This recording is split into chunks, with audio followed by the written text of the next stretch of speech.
এখন যে ভ্যাকসিনগুলো আমরা নিচ্ছি সেগুলো যে পুরনো ভ্যারিয়েন্ট অর্থাৎ করোনার যে পুরনো ভ্যারিয়েন্ট সেগুলোর ক্ষেত্রে রোগ প্রতিরোধ ক্ষমতা শরীরে গড়ে তুলছে, কিন্তু নতুন ভ্যারিয়েন্টের ক্ষেত্রে এই যে ভ্যাকসিনগুলো সেটা কিন্তু প্রযোজ্য নয়। আশা করা যাচ্ছে যে পরবর্তী সময়ে একাধিক ভ্যারিয়েন্টের ক্ষেত্রে এমনই টিকা আবিষ্কার করা সম্ভব হবে, এমনটাই জানাচ্ছেন এইমসের ডিরেক্টর রণদীপ গুলেরিয়া জি24 ঘন্টা হেলথ कॉन्क्लेव 2021 अभी जो वैक्सीन है वो ओल्डर वेरिएंट को कवर कर रही है और कुछ हद तक क्रॉस इम्यूनिटी या क्रॉस इन्फेक्शन है।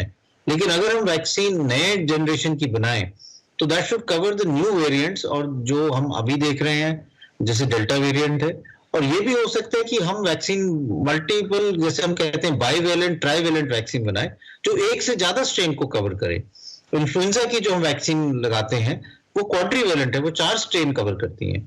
तो हो सकता है कि आगे वैक्सीन जो आएंगी वो ऐसी आएंगी जो नए वेरिएंट्स को कवर करेंगी और जो एक से ज्यादा वेरिएंट्स को कवर करेंगी, जिससे हमको बेटर प्रोटेक्शन मिलेगी। और मेरा ये मानना है कि नियर फ्यूचर में इस टाइप की वैक्सीन जरूर आएंगी। অনেকের ক্ষেত্রে প্রথম ডোজ বা দ্বিতীয় ডোজ কমপ্লিট হয়ে গিয়েছে, বা অনেকেই আবার বলছেন যে এখন বুস্টার ডোজের দরকার। তবে বুস্টার ডোজের এখনই তেমন কোনো প্রয়োজনীয়তা নেই। যদি বুস্টার ডোজ দেওয়া হয় তাহলে তা কেমন হবে সবটা সম্পর্কে কিন্তু পরবর্তী সময়ে আলোচনার দরকার রয়েছে, এমনটাই জানাচ্ছেন এইমসের ডিরেক্টর রণদীপ গুলেরিয়া। और आपकी क्या राय है बूस्टर डोज को लेकर? तो एज ऑफ नाउ जो अगर हम देखें तो साइंस में कोई साइंटिफिक एविडेंस नहीं है कि हमारे को यहाँ बहुत ज्यादा ब्रेक थ्रू इन्फेक्शन हो रहा है, यानी कि वैक्सीन की एफिकेसी इतनी कम हो गई है कि बूस्टर डोज की जरूरत है, हॉस्पिटलाइजेशन बढ़ गई है, केसेस ज्यादा हो रही हैं, डेथ्स ज्यादा हो रही हैं। ऐसा कोई डेटा नहीं है, ना कोई साइंटिफिक डेटा है जो हम कहते हैं कोरिलेट ऑफ प्रोटेक्शन, कि अब हमारे पास क्या ब्लड टेस्ट है जिससे हम कह सकते हैं कि हम प्रोटेक्टेड नहीं है।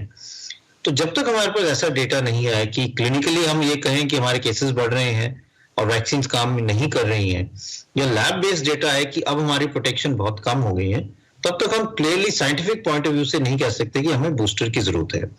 दूसरा, जैसे मैंने पहले कहा कि किस टाइप की वैक्सीन हमें अब लगानी चाहिए, जो बूस्टर होनी चाहिए। जो अभी भी अवेलेबल वैक्सीन है और हमारे पास कई वैक्सीन हैं, वही वैक्सीन होनी चाहिए जो हमने पहले लगाई थी, या booster should be different type of vaccine. वो भी उसके लिए भी डेटा चाहिए, because some study suggest that mixing and matching vaccine में गिव बेटर इम्यूनिटी। तो उसके लिए भी हमें कुछ हद तक डेटा चाहिए जिससे हम डिसाइड कर पाए, और फिर किन लोगों को प्रायोरिटाइज करना है बूस्टर के लिए। मेरा ये मानना है कि अभी हमें बूस्टर की जरूरत नहीं है, हो सकता है कि आगे जाके जरूरत पड़ेगी, और हमें उन लोगों को प्रायोरिटाइज करना चाहिए जिनमें इम्यूनिटी जल्दी कम होती है, जैसे एल्डरली लोग हैं, जिनको कोमॉर्बिडिटीज हैं। और जब भी डेटा ऐसा आए कि इनकी जरूरत है तो हमें पहले इन लोगों को वैक्सीनेट या बूस्टर देना चाहिए।